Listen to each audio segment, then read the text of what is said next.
Langkah keenam, menyiapkan tangkai bunga agar kelopak bunga terlihat lebih menarik. Maka balutlah dengan memakai serabut kulit jagung yang telah diwarnai dan kemudian rekatkan pula beberapa lembar kulit jagung yang berbentuk kelopak bunga dengan menggunakan benang. Langkah ketujuh, membuat bunga. Bunga dibuat dengan cara menata kelopak bunga satu persatu dan diikatkan pada tangkai dengan menggunakan benang. Langkah ke-8, membuat bunga dan daun bunga.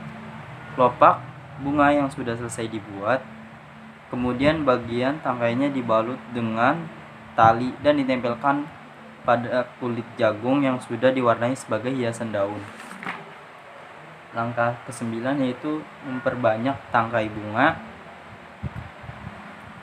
yaitu sama seperti langkah sebelumnya, kita lakukan secara berulang untuk membuat model bunga yang berikutnya. Yang terakhir, finishing karya.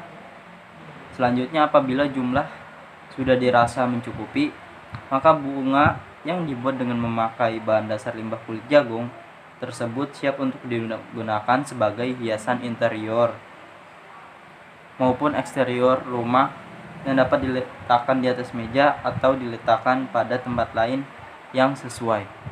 Jadi, kali ini saya akan menjelaskan tentang pengemasan produk kerajinan dari bahan limbah berbentuk bangun datar. Kemasan dapat diartikan sebagai wadah atau pembungkus yang berguna mencegah atau mengurangi terjadinya kerusakan-kerusakan pada bahan yang dikemas atau yang dibungkusnya. Tujuannya yaitu A. Kemasan memenuhi syarat keamanan dan kemanfaatan. Kemasan melindungi produk dan perjalanannya dari produsen ke konsumen. B. Kemasan dapat mendukung program pemasaran. Melalui kemasan, identifikasi produk menjadi lebih efektif dan dengan sendirinya mencegah pertukaran oleh produk lainnya. C. Kemasan merupakan suatu cara untuk meningkatkan laba perusahaan. Oleh karena itu, perusahaan harus membuat kemasan semenarik mungkin.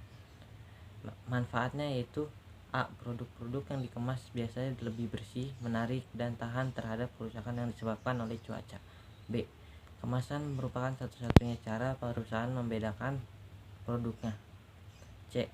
Kemasan yang menarik dapat memikat dan menarik perhatian konsumen. D. Kemasan dapat menambah nilai jual produk. Jenis bahan kemasan produk kerajinan sebagai berikut. Kemasan kertas. Kemasan kertas merupakan kemasan fleksibel yang pertama sebelum ditemukannya plastik dan aluminium foil. Saat ini kemasan kertas masih banyak digunakan oleh dan mampu bersaing dengan kemasan lainnya seperti plastik dan logam karena harganya sangat murah, mudah diperoleh, dan penggunaannya sangat luas. Kelemahan kemasan kertas adalah sifatnya yang sensitif terhadap air dan mudah dipengaruhi oleh kelembapan udara lingkungan. B. Kemasan kayu. Kemasan kayu merupakan bahan pengemas tertua yang diketahui oleh manusia dan secara tradisional digunakan untuk mengemas berbagai macam produk padat seperti barang antik dan emas, keramik, dan kain. Di negara-negara yang mempunyai sumber kayu alam dalam jumlah banyak, kayu merupakan bahan baku dalam pembuatan palet, peti, atau kotak kayu. Tetapi saat ini penyediaan kayu untuk pembuatan kemasan juga banyak menimbulkan masalah karena makin langkanya hutan penghasil kayu. Desain kayu tergantung pada sifat dan berat produk, konstruksi kemasan, bahan kemasan, dan kekuatan kemasan. Penggunaan kemasan kayu baik berupa peti, tong kayu, atau palet sangat umum di dalam transportasi berbagai komoditas dalam perdagangan internasional. Yang terakhir adalah kemasan plastik. Kemasan plastik merupakan kemasan yang paling banyak kita temui. Beberapa jenis kemasan plastik yang dikenal adalah polipropilen, polietilen, polister, nilon, dan vinyl film. 60% penjualan plastik di dunia biasanya menggunakan plastik berjenis polistiren, polipropilen, polivinyl klorida, dan akrilik. Produk kerajinan biasanya menggunakan plastik berjenis akrilik. Akrilik adalah nama kristal termoplastik yang jernih dengan nama dagang luce, bareks, dan plexiglas. Sifat akrilik adalah kaku, transparan, penahan yang baik terhadap oksigen dan cahaya, dan titik leburnya rendah. Akrilik banyak digunakan sebagai bahan pelapis untuk bahan-bahan yang keras.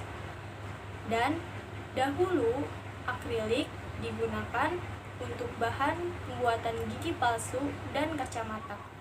Nah, ini adalah contoh kemasan dari bahan plastik. Produk karya kerajinan yang akan dipasarkan dikemas dengan baik agar menarik dan dapat terhindar dari berbagai macam kerusakan. Kemasan dibuat dengan memperhatikan jenis bahan dan bentuk produk kerajinannya yang akan dipasarkan. Kemasan untuk produk kerajinan yang terbuat dari bahan alam biasanya diberi silika anti jamur yang dapat dibeli di toko-toko kimia. Kemasan tidak hanya dijadikan untuk karya kerajinan yang dijual, namun untuk karya kerajinan yang dipamerkan. Bahan untuk kemasan bisa dibuat dari bahan alam maupun bahan sintetis.